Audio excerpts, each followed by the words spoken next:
구독자 여러분 안녕하세요. 오늘 저는 사연을 듣는 구독자분들께 아주 따끔하게 혼 좀 나야겠다 싶어서 이렇게 사연을 보내게 되었습니다. 누가 제 이야기를 들으면 답답하고 복장 터지는 이런 결혼 생활을 왜 꾸역꾸역 3년이나 참아가면서 버텼냐 하고 혀를 차실 수도 있어요. 그런데 드디어 제가 정신을 차리고 그 미친 집구석에서 탈출을 선언하게 됐거든요. 그동안 정말 눈 감고 귀 감고 무슨 똥꼬집으로 이런 것도 가정이라고 그거 하나 지켜보겠다고 그렇게 아등바등 애를 썼나 모르겠어요. 늦었지만 이제서라도 정신을 차리고 현실을 직시하게 된 게 어디인가 싶기도 합니다. 그동안 대체 어떤 집구석에서 미련하게 꾹 참고 버티고 있었는지, 또 왜 이제 와서 정신을 차리게 됐는지 주변에 그런 쓴소리를 해주실 만한 좋은 어른들이 없었거든요. 이렇게 사연을 제보한 김에 구독자분들이 저한테 그런 역할이 되어주셨으면 좋겠습니다. 혼도 따끔하게 내주시고 앞으로는 정신 차리고 잘 살아라 응원도 해주셨으면 좋겠어서 이렇게 톡톡 사연을 글 보내봅니다. 저는 할아버지 손에서 자랐습니다. 초등학교, 중학교, 고등학교 졸업식에도 모두 부모님 대신에 할아버지가 함께 있었죠. 어쩌다 할아버지 손에서 자라게 됐는지 이제부터 말씀드릴게요. 저희 어머니는 미혼모셨어요. 아버지가 누군지 몰랐던 건 아니고 당시에 정말 동네 건달과 다름없었던 제 친아버지를 할아버지가 정말 많이 반대하셨대요. 딱 봐도 논팽이 같아 보이는 놈한테 곱게 키운 딸을 냉큼 줘버릴 부모님이 어디 있겠어요. 그렇게 할아버지가 극심하게 반대를 하는 상황에서 저희 엄마도 참 대단하다 싶은 게 할아버지를 설득할 생각은 안 하고 냅다 집을 나왔대요.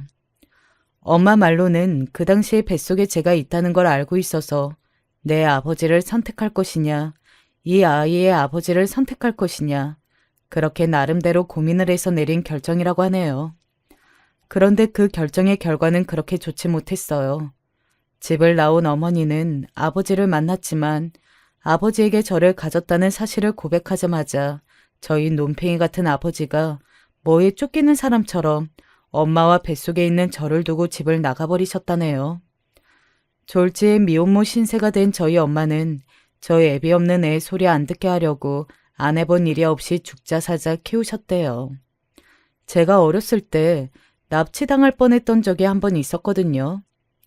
왜 저 어렸을 때 한참 잘 사는 애, 못 사는 애 할 것 없이 아이들을 유괴하던 그런 시절이 있었어요. 뭐 그렇게 납치해간 애가 좀 잘 산다 싶으면 부모한테 몸값을 요구하고 협박 전화를 했었고 애가 좀 못 사는 것 같다 그러면 찾을 확률도 없었대요. 씨 없는 엄마, 애 없는 집에다가 그런 애들을 갖다가 팔기도 하고 그랬다네요. 지금 생각하면 정말 말도 안 되는 미개한 일들이었지만 어렸을 때 제가 그 납치범의 손에 잡혀 그대로 다른 집으로 팔려갈 뻔했었던 경험이 있으니까요. 초등학교를 마치고 일 나간 엄마를 놀이터에서 혼자 놀면서 기다리고 있었어요. 저는 학교에서 애들이랑 잘 어울리는 편도 아니었고 애들은 초등학교가 끝나고 나면 학원으로 가버리던지 자기 엄마 손을 잡고 어디로 가버리는데 저는 일 나간 엄마를 하루 종일 기다려야 하는 입장이었으니까요.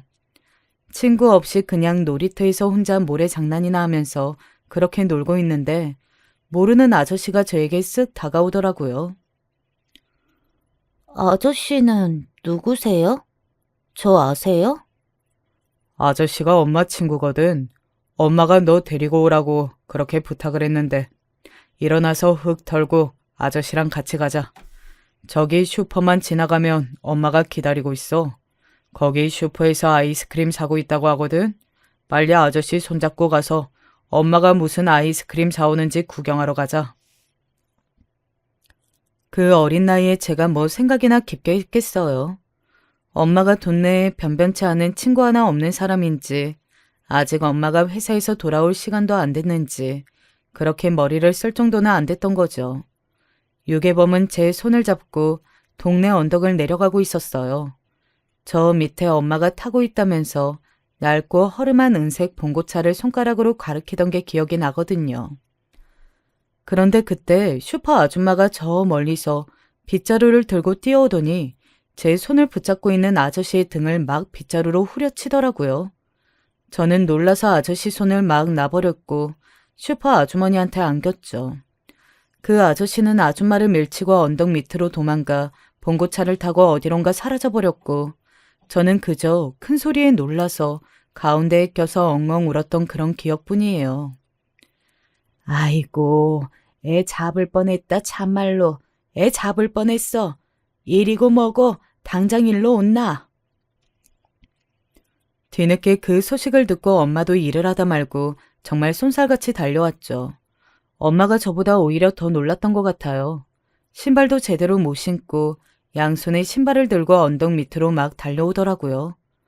오다가 넘어지기라도 한 건지 무릎에서는 피가 줄줄 나고 제가 엄마 무릎에 피피 하는데도 신경도 안 쓰고 저를 끌어안고 막 울었어요. 항상 고집스럽고 강한 모습의 엄마였거든요. 그렇게 찔러도 피 한 방울 나올 것 같지 않은 사람이 그렇게 우는 모습이 어린 나이에 엄청 충격적이어서 그게 좀 생생하게 기억이 나네요. 하여튼 엄마는 그 길로 저를 데리고 할아버지에게 바로 찾아갔어요.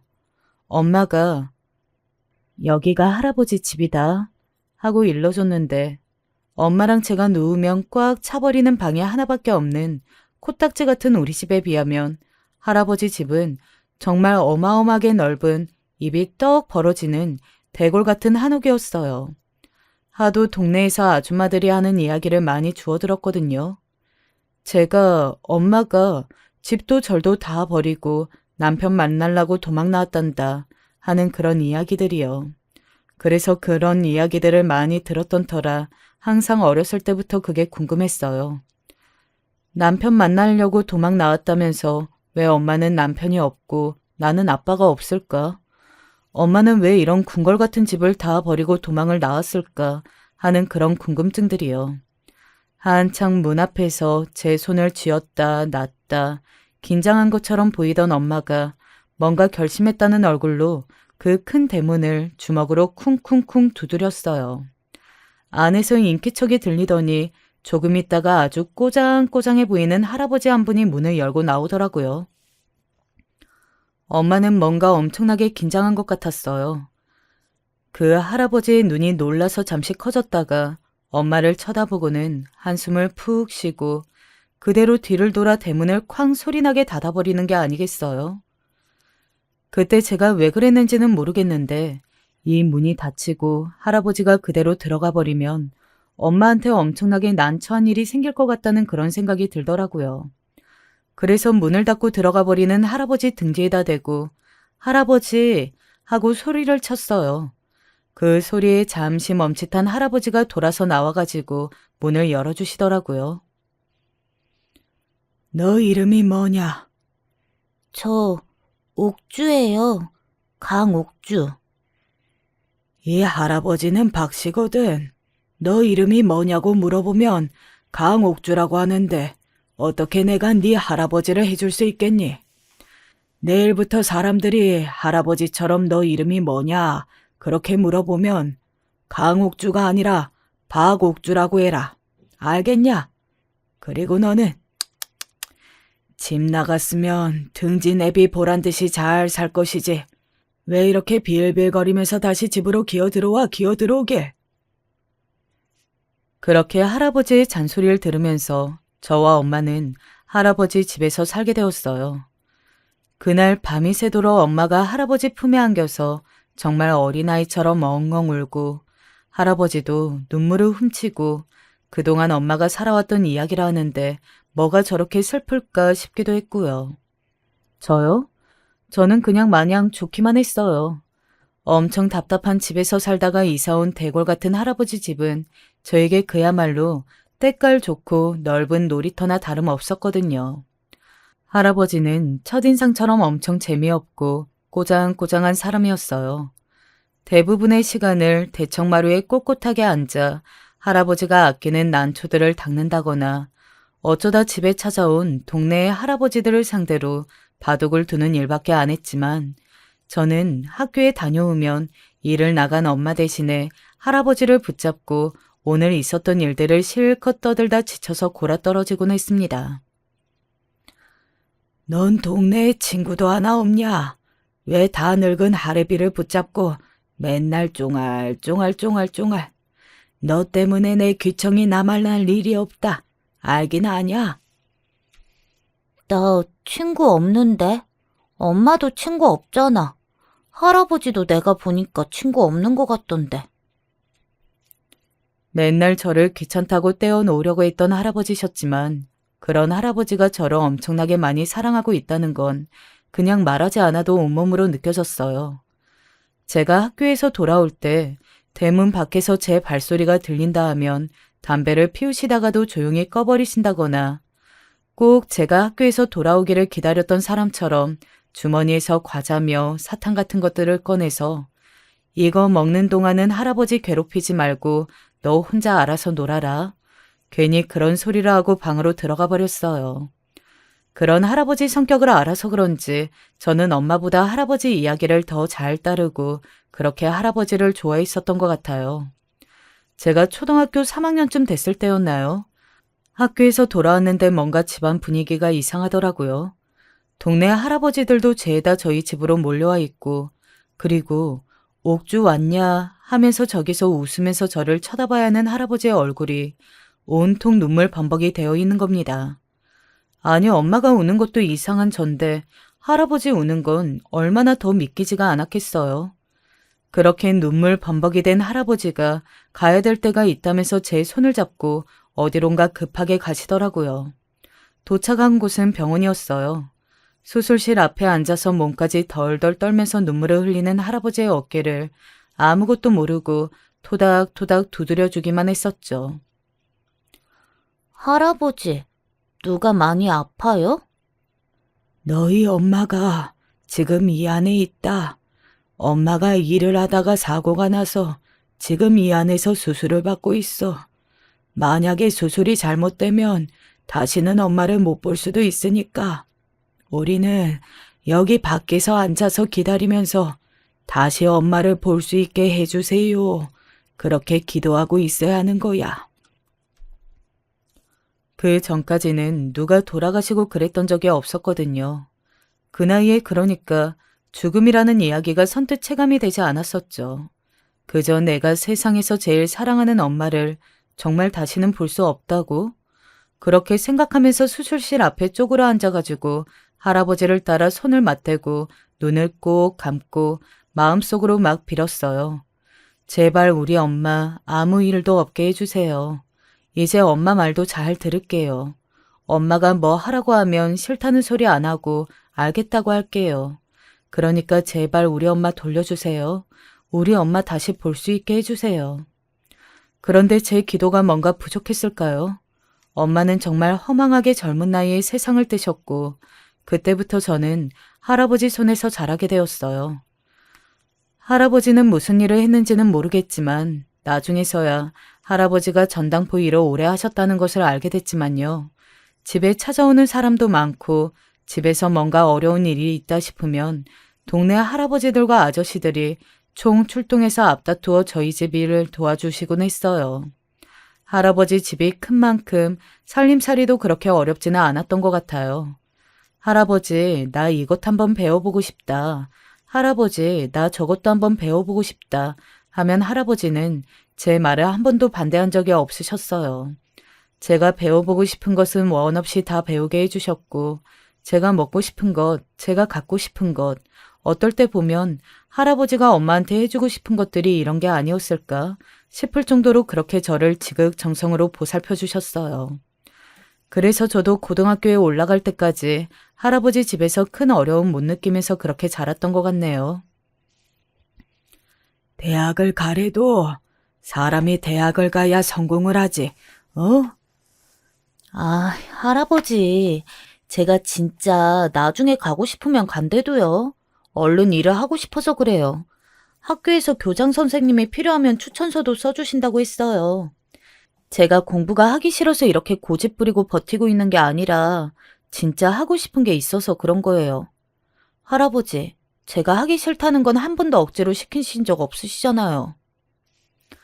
아무리 그래도 대학은 달라. 사람들이 그렇게 야가 빠지고 못됐어.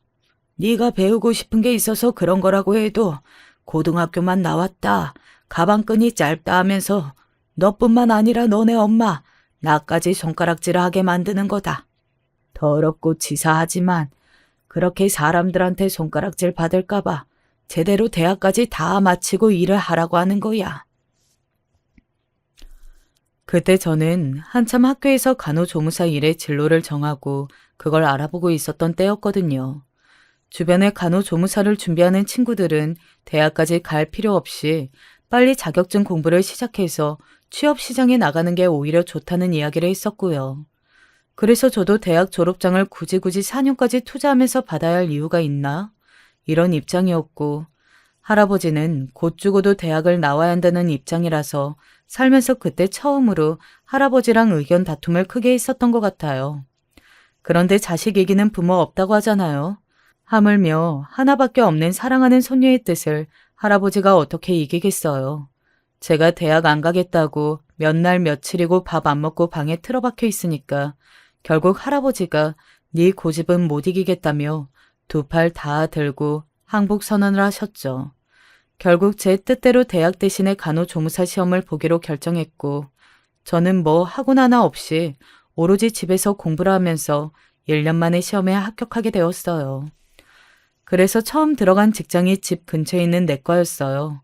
외래 간호조무사로 21살 때부터 일을 하게 됐어요. 솔직히 병원에 들어갔을 때 적잖이 실망했죠.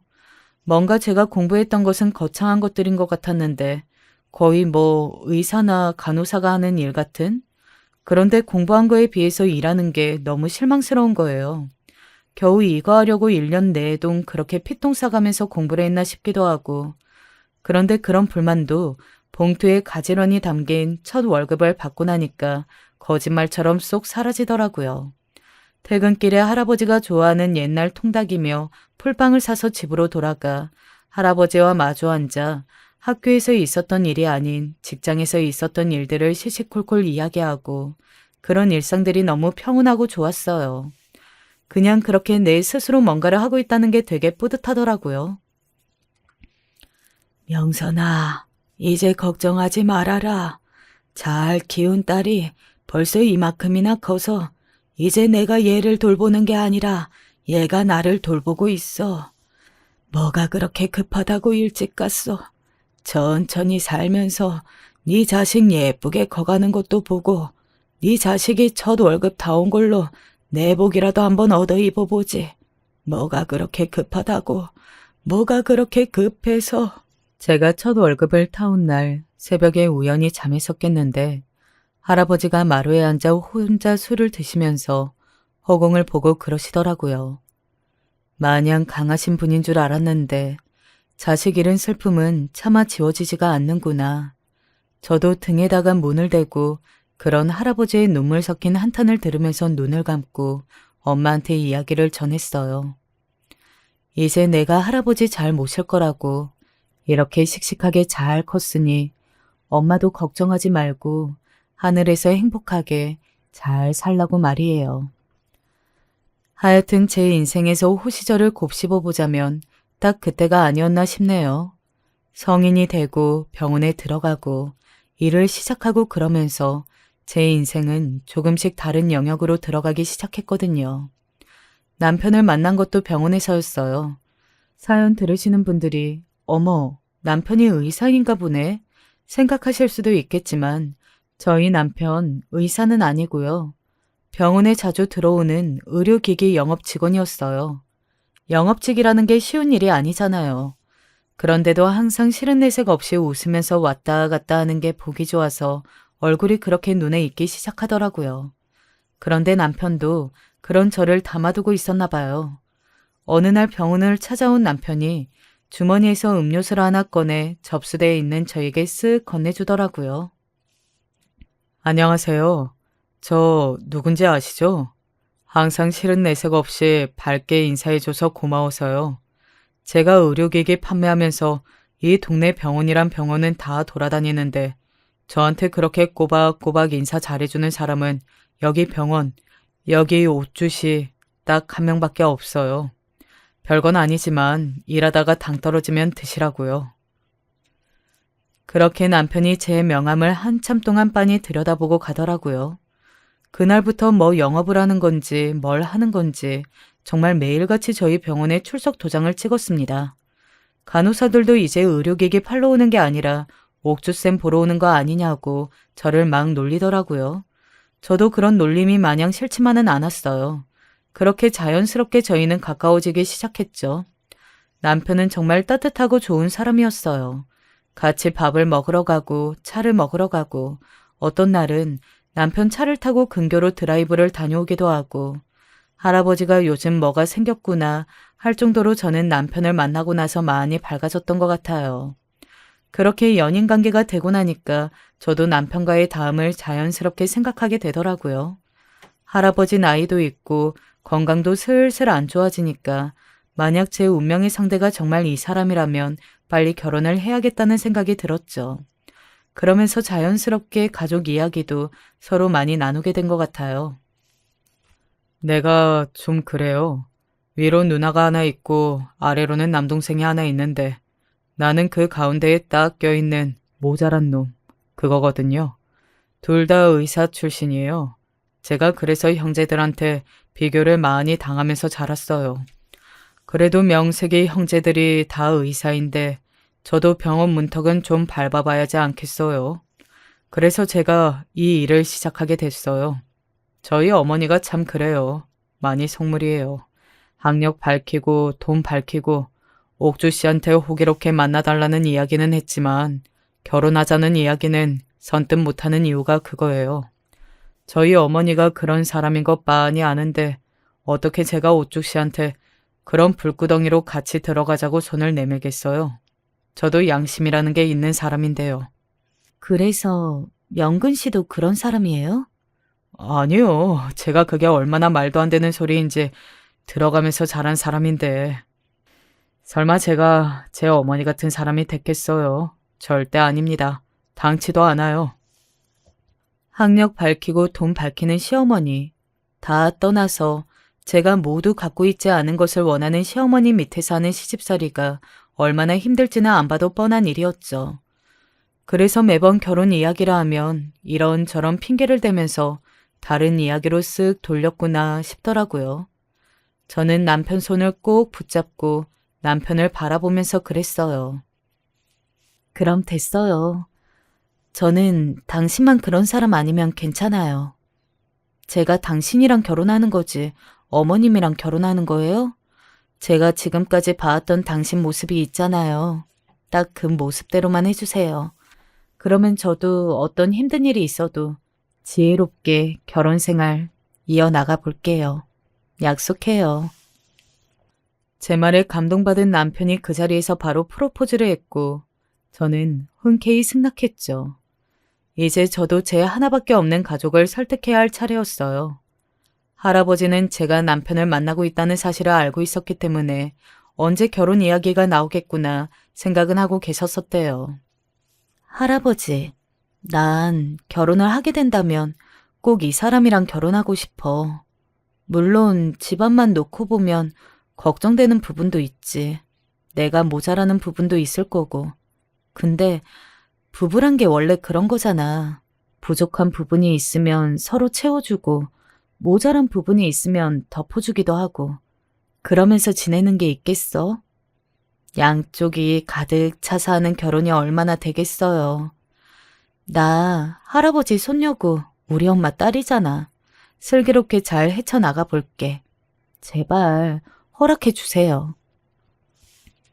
제 이야기를 가만히 듣고 계시던 할아버지가 걱정스러운 얼굴로 제 앞에 마주 앉아 그런 이야기를 하시더라고요. 내가 이제 살 날이 남아봤자 얼마나 남았겠냐. 그리고 나 그렇게 욕심 많은 노인네 아니다. 갈 때 양손 가득 이거 내 거다.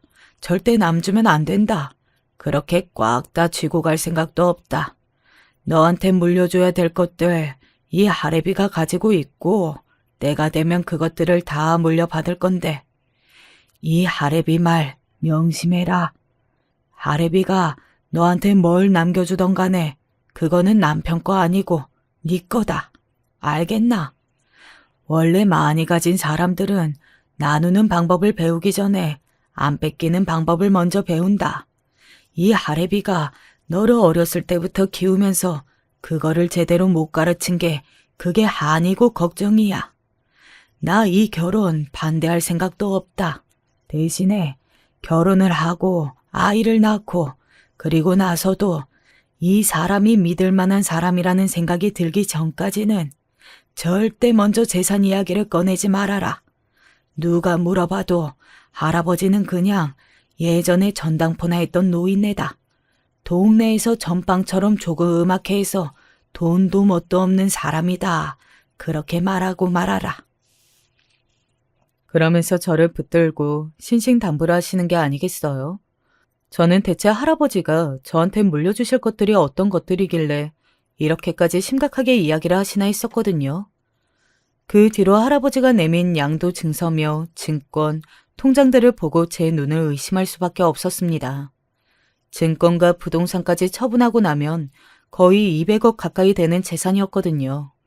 할아버지는 대체 이 재산을 어떻게 모았고 왜 이걸 여태 엄마와 저한테 비밀로 했었는지 물어보고 싶은 것들이 산더미였지만 정말 압도적인 재산의 양에 아무 말도 못하고 눈만 끔뻑거리고 있었어요.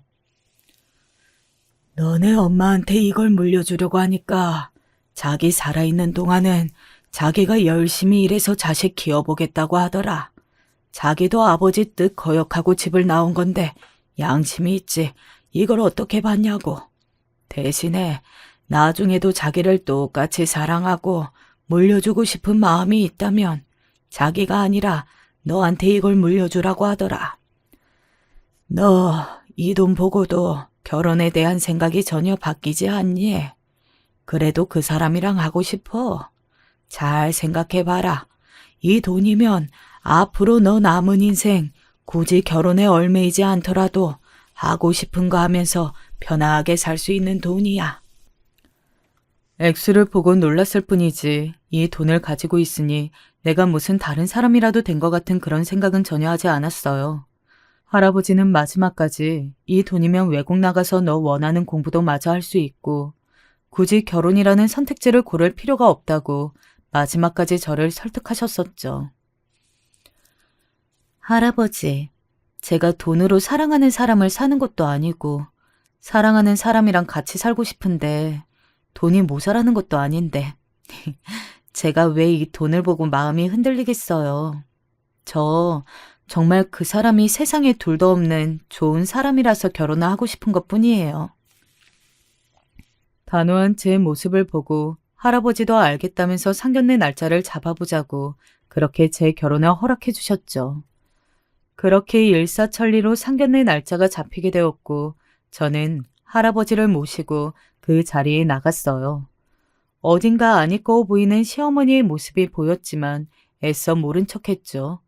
오히려 저는 이해하려고 노력했었던 것 같아요. 남편이 영업 일을 하고 있긴 하지만 그래도 꽤나 고학력자고 둘째긴 하지만 아들이니까 키우면서 애정도 많이 쏟았을 텐데 그런 어머니 입장에서 보면 뭐 아들이 데려온 며느리들이 성에 차겠어요. 죄다 아들보다 못해 보였겠죠. 거기다가 고졸, 간호조무사 일을 한다는 이야기까지 들었으니 어떻게든 반대를 하고 싶었을 겁니다. 저도 모르는 마음은 아니에요. 예물 예단은 서로 생략해서 있으면 합니다. 둘 다 사회생활을 시작한 지 얼마 되지 않기도 했고 대신에 혼수는 제가 이해랑 상의해서 정말 필요한 것들로 목록을 짜고 제가 다 해주겠습니다. 결혼식 비용도 마찬가지예요. 저희 쪽에서 내는 곳으로 할 테니까 그 부분에 대해서는 사돈께서는 일절 신경 쓰지 않으셔도 됩니다. 저 실례지만 할아버님께서는 혹시 어떤 일을 하셨을까요? 필요한 것들은 본인이 알아서 다 해줄 테니 시댁에서는 신경 쓸 것이 없다고 미리 구박받을 만한 상황을 알아서 다 정리해버리니 어머님 표정이 눈에 띄게 바뀌더라고요. 혹시라도 돈이 좀 있는 집안인가 싶으셨던 것 같아요. 그냥 동네에서 작게 전당포나 있습니다. 제가 뭐 싸들고 가고 이해한테 물려주고 할 정도로 여유가 있는 건 아니지만 그래도 하나밖에 없는 손주 결혼식 비용 정도는 쥐고 있으니까 다행이지요. 사돈께서 궁금하신 부분 이 정도면 답이 되겠습니까? 또다시 눈에 띄게 실망한 어머님의 얼굴을 보면서 내가 뭘 가지고 있는지 절대 티를 내면 안 된다는 할아버지의 말이 스쳐 지나가며 그 이야기가 조금은 이해가 되기도 하더라고요. 그해 가을에는 정말 많은 변화들이 생겼었습니다. 제가 결혼을 준비하던 중에 할아버지가 갑작스럽게 세상을 떠나게 되셨어요. 결혼 허락을 받을 때부터 지병을 앓고 계시던 할아버지의 건강이 계속해서 악화되고 있는 상태였는데 그래도 손주 결혼식은 보고 가시지 않을까 하는 막연한 기대가 있었던 것 같아요.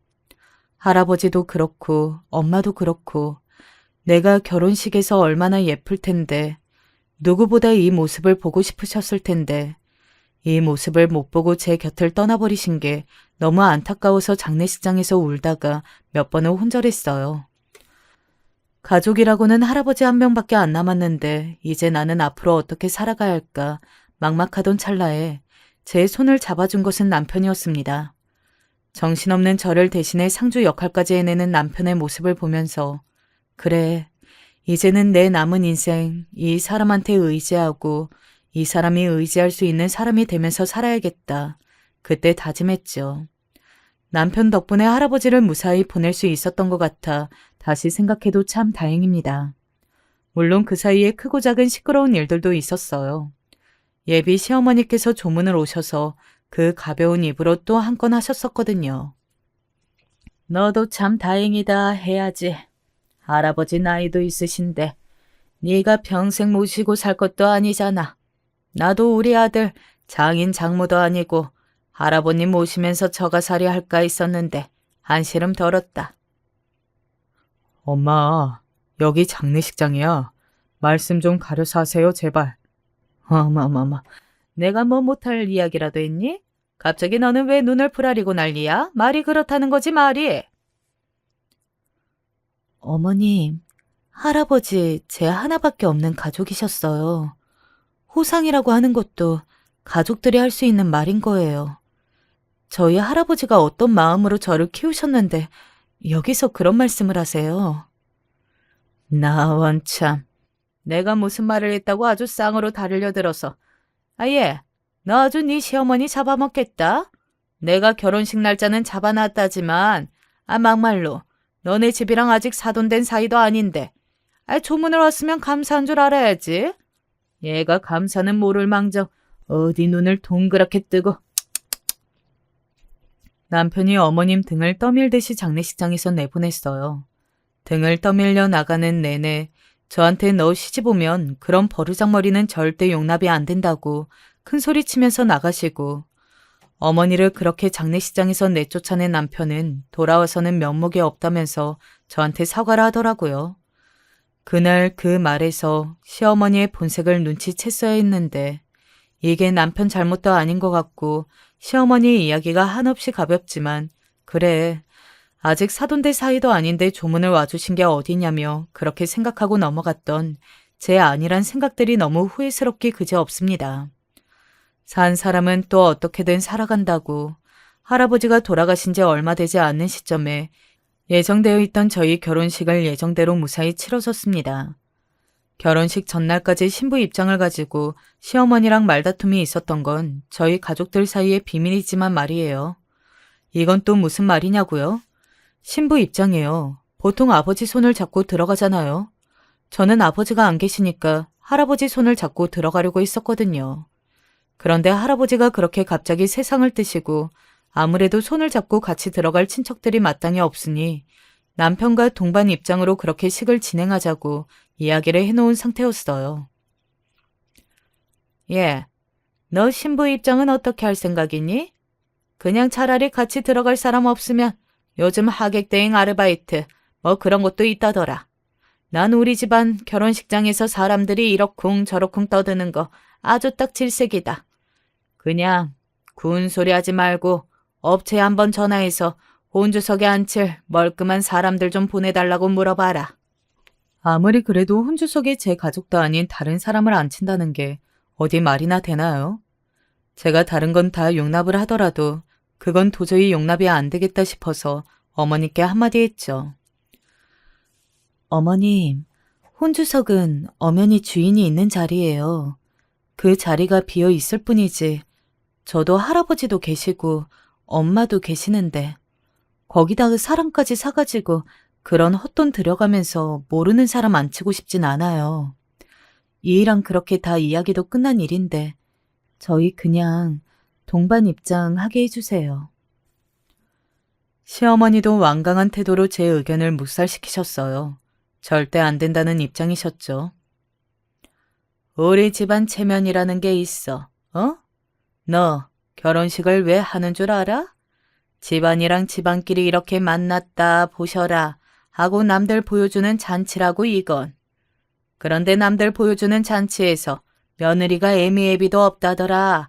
사람들이 손가락질하면서 이런 얘기를 하면 좋겠니? 넌 내가 아주 내 욕심만 채우려고 너한테 못된 짓이나 시키는 시어머니를 만드는 경향이 있어. 어? 혼주석이 비어있으면 네가 말 나올까 봐. 어? 내 며느리 될 사람이 말 나오는 게 싫어서 그러는 거지. 이게 아주 결혼도 아직 안 한 주제에 툭하면 지 시어머니랑 쌈박질 하려고 달려드네.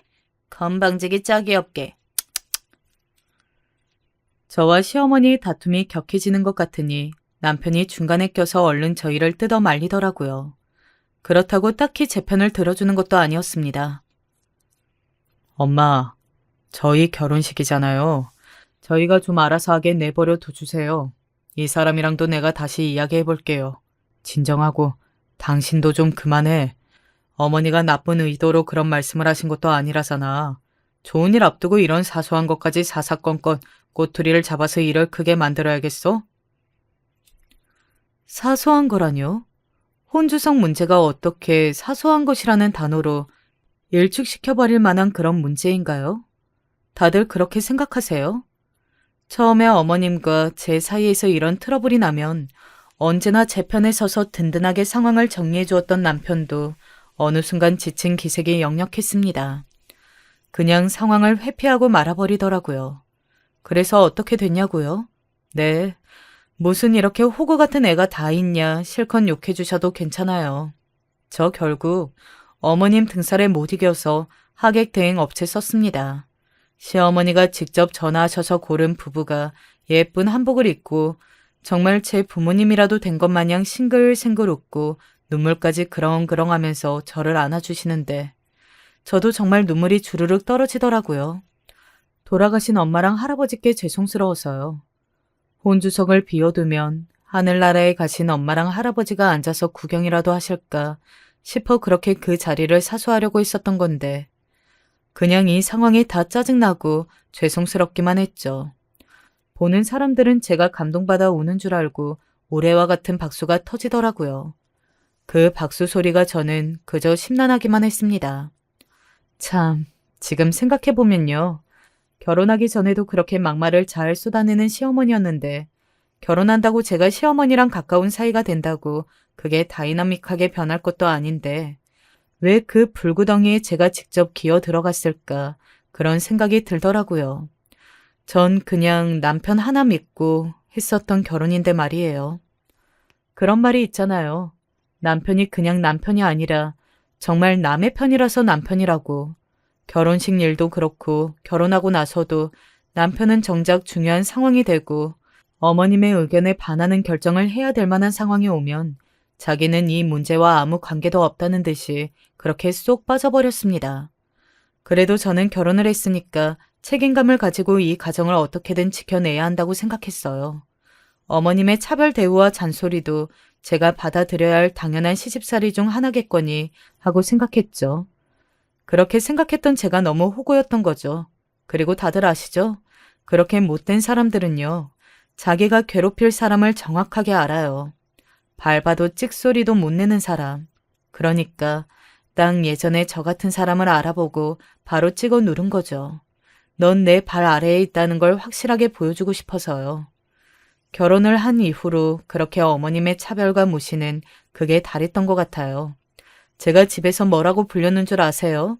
제 이름 빤히 놔두고 고졸이라고 불렸어요. 세아가라는 호칭은 들어보지도 못했고 그 호칭은 명문대를 졸업한 동서에게나 해당되는 이야기였죠. 동서와 사이가 관계가 또 좋았다면 모르겠지만 동서 역시 저보다는 시댁의 편에 있다고 보는 게 더 맞았겠네요. 동서, 이번에 우리 가족 모임 말이야. 장소랑은 내가 다 정해놨는데 혹시 한 번 보고 괜찮다 싶으면 정해서 동서가 예약이랑 상차림은 좀 봐줄 수 있을까? 아무래도 어머님이랑 같이 식사도 자주 하고 하니까 어머님 입맛은 동서가 더 잘 알 것 같아서. 형님, 제가 그런 일이나 하는 사람으로 보여요?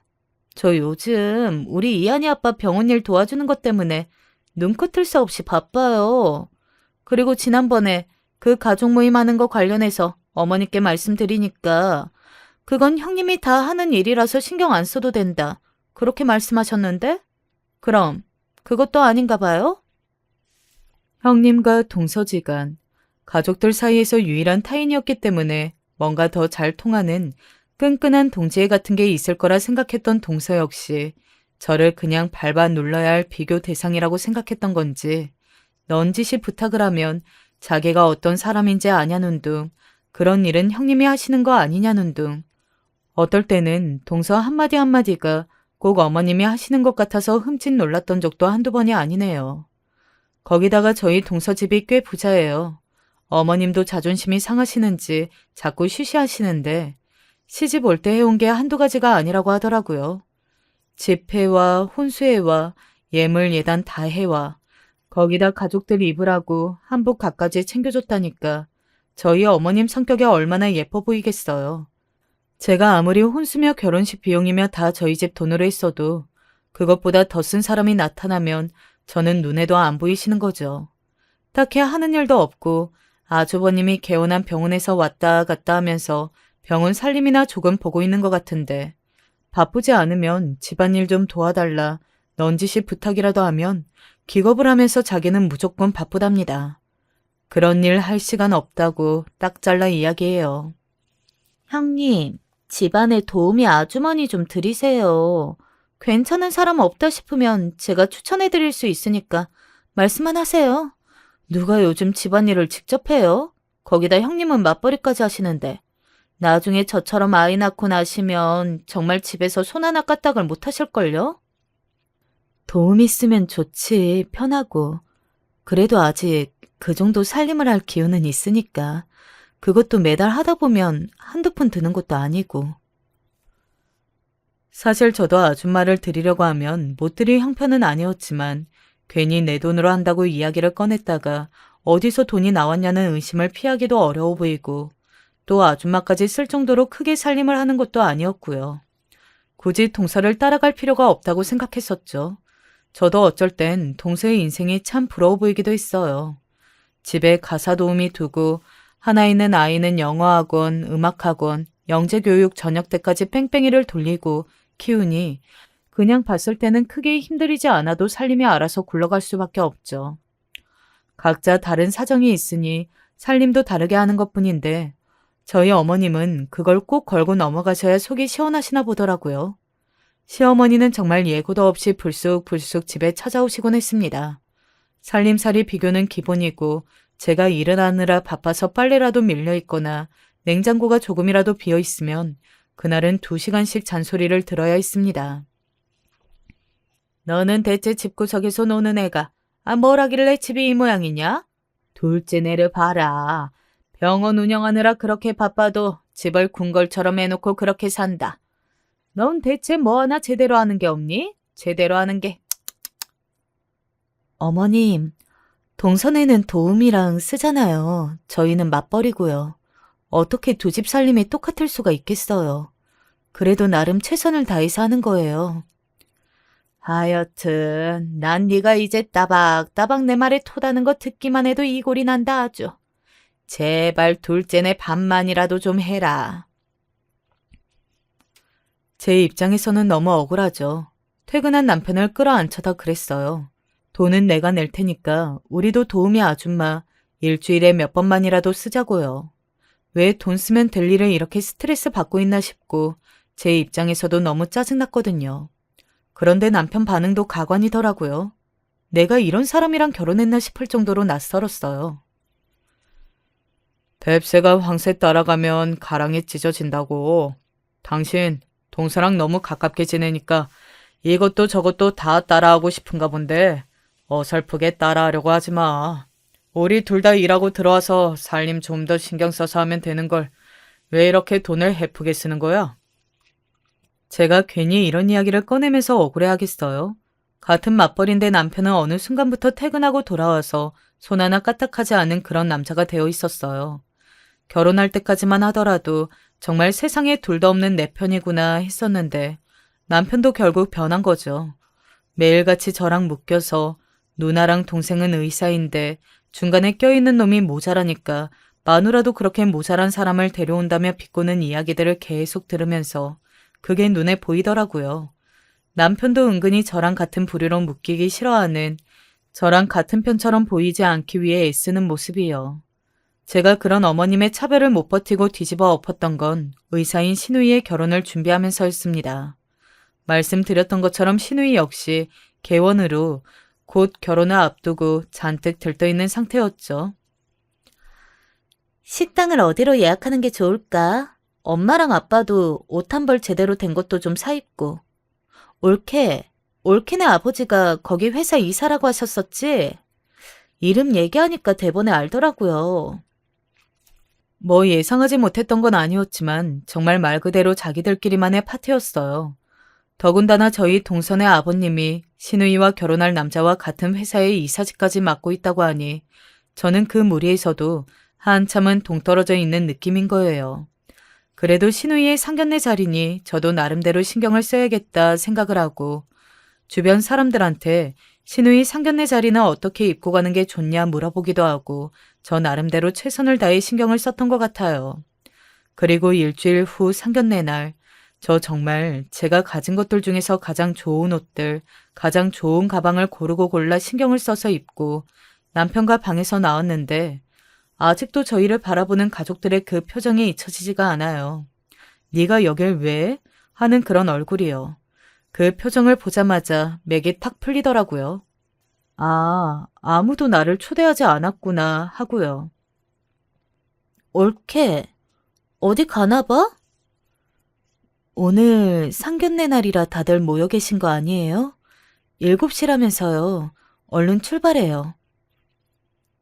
오히려 더 뻔뻔하게 나서니 자기들끼리 슬쩍 눈빛을 주고받더라고요. 결국 시어머니에게서 한 소리가 나왔습니다. 집안에 기이한 손님이 들어오시는 자리야. 너네가 눈치가 그렇게 없니? 다들 뻔히 아는 집안인데 그런 자리에 고조를 쪽팔리게 어떻게 데려가니? 너 거기 앉아서 학력이 어떻게 되냐 하면 저 고졸이요. 직업이 어떻게 되냐 하면 간호조무사요. 이렇게 고지곳대로 말할 거 생각하면 내가 피가 거꾸로 솟는다. 집안에서 왕따 당하고 있는 건 알고 있었지만 슬쩍 쳐다본 남편마저 제 눈을 쓱 피하는 걸 보니 이 사실을 미리 다 알고 있었던 것 같더라고요. 머리가 띵했어요. 제가 얼마나 귀하게 자랐는데 이 집안에서 이렇게 별 볼 일 없는 사람 취급을 받고 있었던 게, 그리고 뭐 결혼이 대수라고 혼자 되는 게 대체 뭐가 무섭다고 이딴 집안에 벌벌 떨면서 이혼당할까 무서워하면서 지냈던 날들이 가짱게만 느껴지더라고요. 쪽팔린 사람이 가족에게서 빠져주는 게 맞지 않겠어요? 저 이 사람이랑 이혼할게요. 그리고 집안은 또 한바탕 난리. 신우이는 왜 자기 결혼 인사하는 날 네가 이혼 이야기를 꺼내서 초를 치는 거냐며 길길이 날뛰고, 시어머니는 우리 아들을 네가 뭔데 이혼남으로 만드냐, 어디 감히 이혼 얘기를 꺼내냐고 노발대발하시더라고요. 제 머리채라도 잡고 흔들기세로 난리를 치길래 저도 시어머니에게 똑같이 돌려줬어요. 하도 집안 타령, 돈 타령하는 사람들이라 얼마나 대단한 사람들인지 지켜보자는 마음으로 참아줬는데 제가 그런 걸 안 참아줘도 될 정도로 물려받은 게 어마어마하게 많거든요. 꼴랑 10억도 안 되는 아파트를 나중에 주네만에 협박을 하시던데 이보세요. 제가 할아버지께 물려받은 유산이 200억이에요. 유산 이야기가 나오니까 가족들이 전부 입을 떡 벌리고 기겁을 하더라고요. 시어머니는 거의 뒷목 잡고 쓰러지기 일보 직전이었어요. 뭐? 너희 할아버지가 그렇게 많이 쥐고 있었다고? 야, 너도 마찬가지야. 내가 가사 도우미 쓰는 돈은 벌벌 떨면서 영업한다는 핑계로 술집에서 아가씨 데리고 헛돈 많이도 썼더라. 너도 그래봤자 이 집 식구잖아. 왜? 고졸이 이런 이야기 하니까 웃음니? 너네 집안처럼 수준 떨어지는 집은 오히려 내 쪽에서 반대야. 그렇게 이야기하고 집을 박차고 나왔어요. 그 뒤로 완전 상황이 뒤집어졌죠. 남편은 매일같이 연락이 와서 처음엔 미안하다, 본인이 가운데서 처신을 못한 것 같다면서 사과를 하다가 이제는 건방지게 이혼을 하면 재산 분할을 해야 하고 유산 200억 중에 자기 목도 있는 거 아니냐면서 덤비더라고요. 할아버지가 제게 해주셨던 말씀, 저 이제 완벽하게 이해합니다. 정말 믿을 만한 사람이 생기면 그때 내가 가진 것들을 보여주라고. 이번 결혼 실패를 통해 세상에 믿을 사람은 나 하나밖에 없다는 사실을 배우게 되었네요. 이제 저도 제가 가진 것들을 열심히 이용하면서 제 걸 뺏으려고 덤비는 놈들 철저하게 짓밟고 더 이상 답답하게 살지 않으렵니다. 그동안 이런 집안에만 참고 살았던 제게 따끔한 쓴소리 해주세요. 저 그걸 원동력으로 제 재산에 함부로 침 바르려는 것들 돈으로 법으로 혼쭐 내주겠습니다. 세상에는 학력만으로 나눌 수 없는 삶의 지혜가 있다는 사실이 있다는 걸 저도 뼈저리게 배웠습니다. 안녕하세요. 저는 서울에 사는 이혼 1년 차이고 공무원으로 일하는 김 씨입니다. 오늘 제가 사연을 남기는 이유는 빛 좋은 개살구에 속아서 넘어간 저의 파란만장한 결혼 생활을 미혼 여성분들께 이야기해주고 싶어서입니다. 저희 속 터지는 사연을 들으시고 결혼할 때 조건 중 시어머니 성격이 얼마나 중요한지 아시길 바라며 저희 힘들었던 결혼 생활 이야기를 해볼까 해요. 저희는 친구 소개로 만났습니다.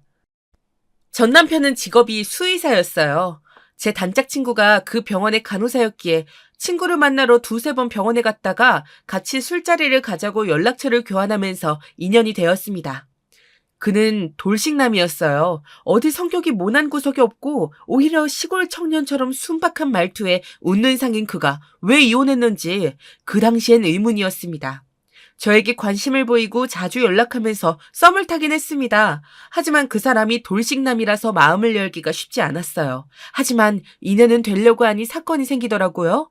저희 친정에는 10년 동안 제 동생처럼 키운 강아지가 있습니다. 저희 부모님은 막내아라고 부르시면서 정말 사랑으로 키우는 저희 집 강아지입니다. 그 사람이랑 연락만 주고받고 있을 때였어요. 오랜만에 본가로 내려가 엄마 아빠랑 즐겁게 놀고 집에 들어오니 저희 집 강아지가 갑자기 숨을 헐떡이는 게 아니겠어요? 그날 저녁 부모님을 모시고 심야 영화를 보고 와서 시간이 새벽 1시가 넘어가는 시간이었습니다. 거기다 본가는 도심에서는 조금 떨어진 곳이라서 병원까지 어떻게 가야 하나 고민만 하고 있을 때 그 사람이 생각났습니다. 저기요, 인호 씨, 밤늦게 전화드려서 정말 죄송해요. 저희 집 막내가, 저희 집 강아지가 갑자기 숨을 헐떡이는데 토를 너무 많이 해요. 여기가 경기도 끝이라 심야에 문 연 병원이 없어요. 어떻게 하면 좋을까요? 현정 씨, 울지 마시고 제가 하라는 대로 우선 해보세요. 지금 제가 응급약 들고 바로 출발하겠습니다. 주소 보내주세요. 제가 해결할 수 있어요. 울지 마시고 조금만 기다려주세요. 제가 울면서 전화라니 그는 저를 진정시키고 응급처치 방법을 알려주었습니다. 그러고는 지금 당장 가겠다고 주소를 불러달라 하는 게 아니겠어요? 그때는 이 사람이 아니면 우리 집 강아지가 무지개 다리를 건널까봐 감사합니다 하면서 염치불구하고 오기만을 기다렸어요. 차로 2시간 걸리는 거리는 그는 1시간 만에 왔더라고요. 안녕하세요. 도인호입니다. 밤늦게 찾아뵈었네요. 우선 제가 강아지 잠시 봐도 될까요? 그는 그렇게 새벽 3시가 넘은 시간에 저희 본가에 왔고 저희 부모님도 늦은 새벽에 와준 그에게 고맙다고 연신 말씀하셨어요. 주사를 맞고 저희 강아지는 안정이 되더라고요. 그제야 안심이 되셨는지 부모님도 인호 씨에게 말을 건네시더라고요. 의사 선생님, 너무 고마워요. 우리랑 10년이 넘는 시간을 보낸 아이인데 이렇게 아픈 적이 없어서 우리도 너무 경황이 없었네요.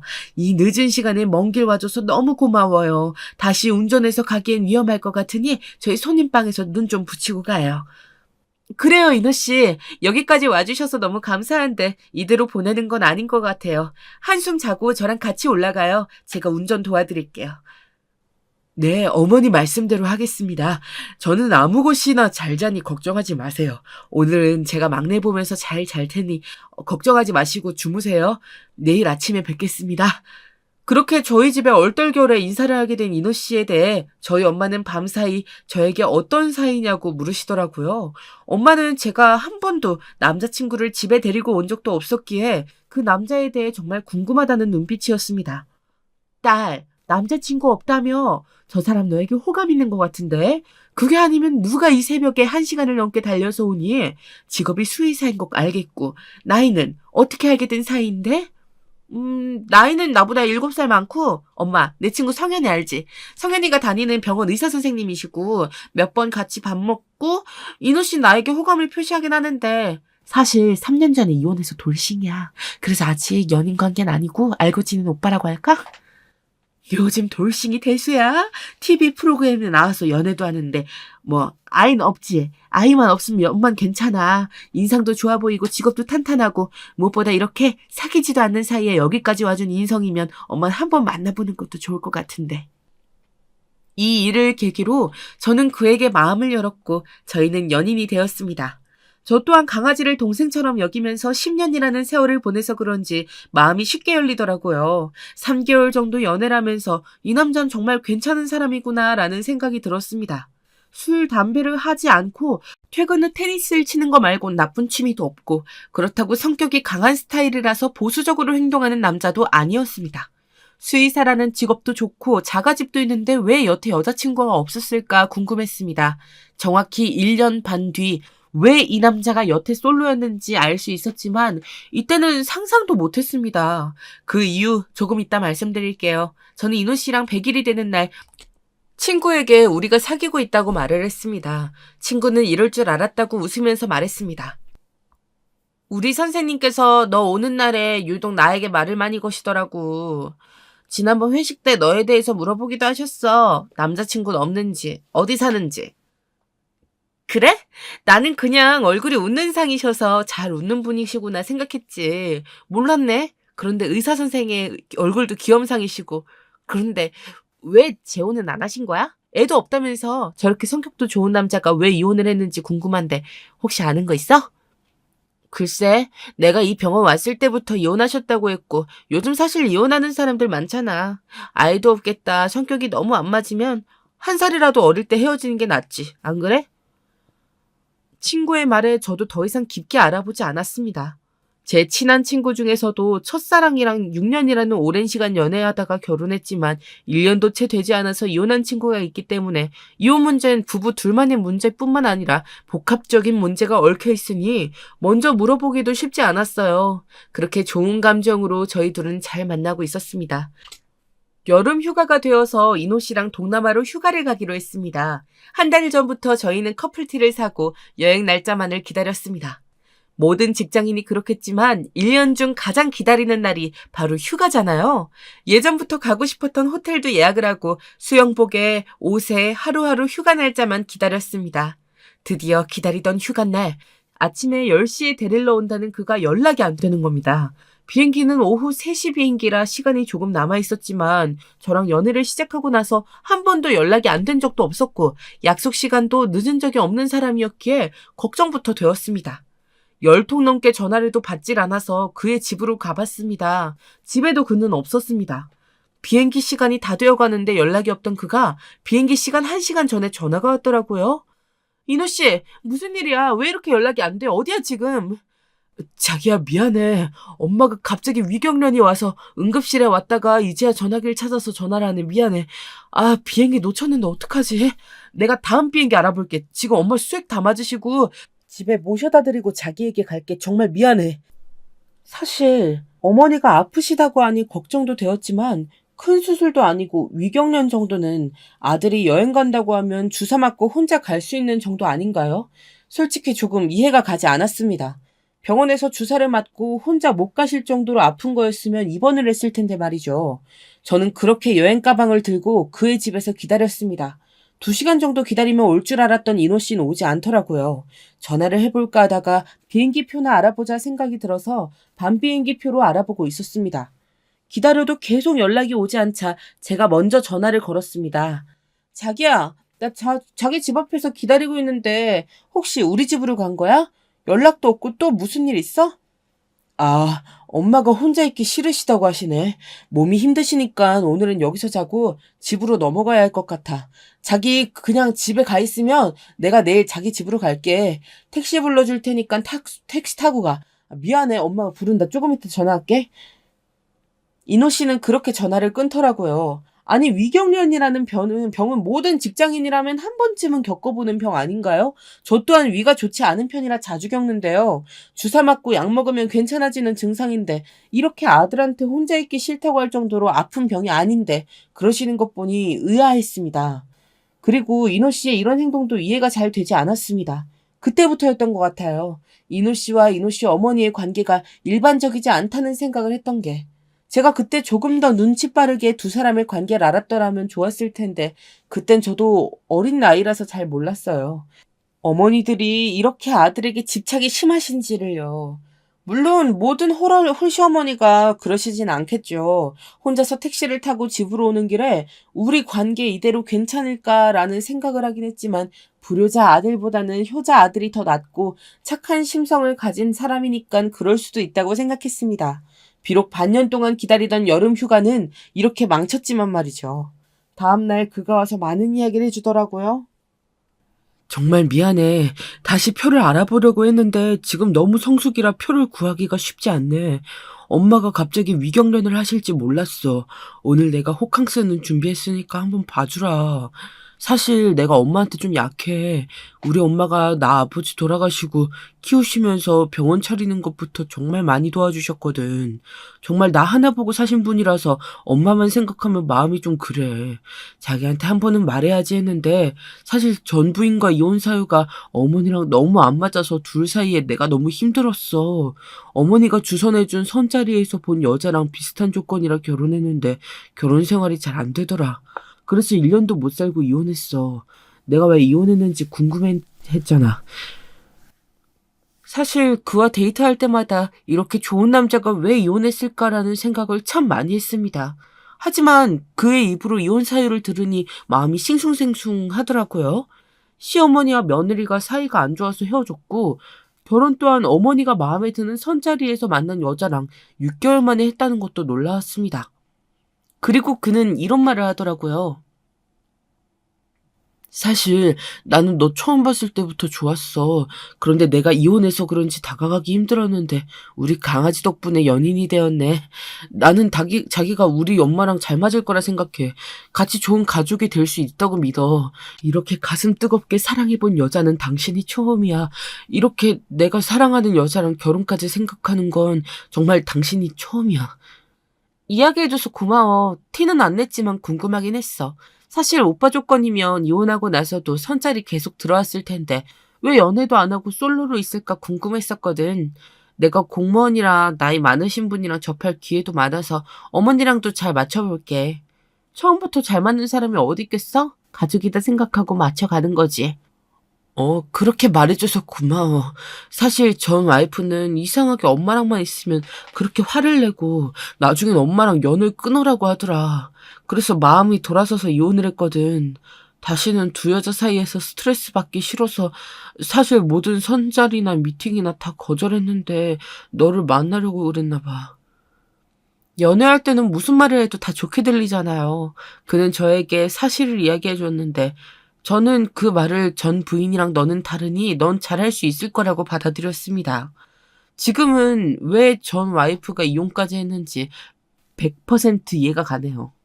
그렇게 1년이라는 시간을 더 연애를 하고 남자친구는 어머니를 소개해주고 싶다고 말하더군요. 저 또한 결혼을 진지하게 고민하고 있던 터라 시어머니를 만나러 갔습니다. 저희 시어머니는 피아노 학원 원장이셨어요. 학원 선생님 특유의 미소를 장착하고 계시지만 다들 아시죠? 입으로는 미소 짓고 있지만 눈은 절대 웃고 있지 않는 표정. 그게 딱 어머니의 첫인상이었습니다. 안녕하세요. 조현정입니다. 인호 씨에게 말씀 많이 들었습니다. 그래요, 반가워요. 인호 엄마예요. 젊은 아가씨야 예쁘네요. 우리 아들이 좋아할 만한 얼굴이야. 하는 일은 공무원이라 들었는데 부모님은 무슨 일 하세요? 저희 부모님은 두 분 다 교사이셨고요. 지금은 퇴직하시고 귀농하셔서 경기도에 살고 계세요. 그래요. 우리 아들이 숫기가 없고 너무 착해서 이혼당하고 어떤 여자를 소개해준다고 해도 다 싫다고 하더라고요. 제가 주변에 인맥이 넓어서 조건 좋은, 의사들, 약사들 소개해준다고 했는데 마다하더니 현정 씨를 데리고 왔네요. 엄마, 나 이 사람이랑 결혼하려고요. 이번에는 정말 사랑하는 여자랑 제 남은 인생 즐겁게 살고 싶어요. 엄마가 기쁘게 허락해줬으면 좋겠어요. 그럼 우리 아들이 사랑하는 사람이 생겼는데 엄만 다 괜찮아. 엄마는 아들이 사랑하는 사람이면 엄마에게도 소중한 사람이야. 현정 씨, 우리 잘 지내봐요. 내가 좋은 시어머니가 될 수 있도록 노력할게. 네, 어머니. 그렇게 인사를 하는데 동물병원에 급하게 수술해야 하는 강아지가 있어서 인호 씨는 도중에 먼저 자리에서 일어났습니다. 아들을 배웅해주고 나서 20분 동안 어머니는 아무런 말씀을 하지 않으셨어요. 면접관 앞에 앉아있는 기분이었습니다. 분위기도 그랬어요. 냉랭함이 느껴지고 잘하는지 못하는지 검사받는 기분? 다들 어떤 분위기인지 아시겠죠? 제가 물어봐도 그래 너도 하는 식의 짤막하게 대답을 하시고는 자리에서 일어나시면서 한마디 하시는 겁니다. 우리 아들 조건만 보고 결혼하는 건 아니죠? 우리 아들은 정말 사랑하는 것 같은데 현정 씨도 그런 거라 생각할게요. 그럼 다음에 봐요. 하면서 가시는 겁니다. 제가 무언가 실수를 했나? 아님 제 조건이 마음에 드시질 않아서 그런가 하는 생각이 들었습니다. 어머니 말씀 중 약사 며느리를 보고 싶으셨는데 그게 아니라서 그러신가? 저 또한 남자친구의 어머니를 정식으로 뵙고 인사드리는 자리는 처음이라 원래 이런 건지 아니면 어머니가 거절을 돌려 말씀하신 건지 잘 모르겠더라고요. 그 당시에 저는 그 사람과의 연인 관계가 너무나 만족스러웠기 때문에 큰 의미를 두지 않았던 것 같아요. 사실 저의 전 남자친구들은 술 문제로 정말 많이 싸웠습니다. 평소 술을 좋아하지 않아서 많이 마셔도 맥주 한 병 이상 마시지 않는 저와 너무나 달라서 싸울 일이 많았는데 인호 씨는 저랑 비슷하게 술을 마시긴 하지만 취하는 걸 싫어해서 우리 둘이 참 잘 맞는다 생각했습니다. 거기에 평소 예능보다는 다큐멘터리를 좋아하고 패키지 여행보단 조용히 배낭여행 가는 걸 선호하는 여행 스타일까지 비슷해서 한평생 같이 살아도 좋을 것 같다는 착각을 했어요. 그래서 어머니 일은 잊어갔어요. 그렇게 하루하루를 즐겁게 연애를 하면서 사랑을 키워나가는데 최근 들어 몸이 일주일 내내 너무 피곤하고 속도 안 좋았습니다. 그러다 책상에서 일어나는데 제가 잠깐 정신을 잃었나 보더라고요. 급하게 병원으로 갔습니다. 병원에서 저에게 깜짝 놀랄 만한 이야기를 전했습니다. 응급실에 누워있으니 그에게 전화가 왔어요. 오빠, 사무실에서 어지러웠어. 지금 병원인데 피 검사하고 링거 맞고 있어. 요즘 몸이 안 좋긴 했는데 큰 병 아니겠지? 오빠가 오전 진료 끝내고 바로 갈게. 잠시만 기다려. 1시간이면 도착해. 그의 전화를 끊고 나니 의사 선생님이 오시더군요. 현정 씨 축하해야 할까요? 임신 6주차 정도 된 것 같아요. 남자친구분이랑 잘 이야기해 보시고 이번 주 안에 산부인과 예약 잡고 가주세요. 우선 약은 산부인과 진료 후 처방해 드리도록 하겠습니다. 초기 임산부이셔서 약을 사용할 수 있는 게 별로 없어요. 우선 철분제 처방해 드릴게요. 네, 일주일 동안 컨디션이 안 좋았던 것은 아마 임신 초기 증상인데 제가 모르고 있었던 거였습니다. 음식 냄새도 역하게 느껴져도 평소 위가 안 좋아서 또 위가 말썽인가 보다. 내과 가서 약 먹어야겠다 생각만 했는데 오늘 병원에 와서 제 병명을 알게 되었어요.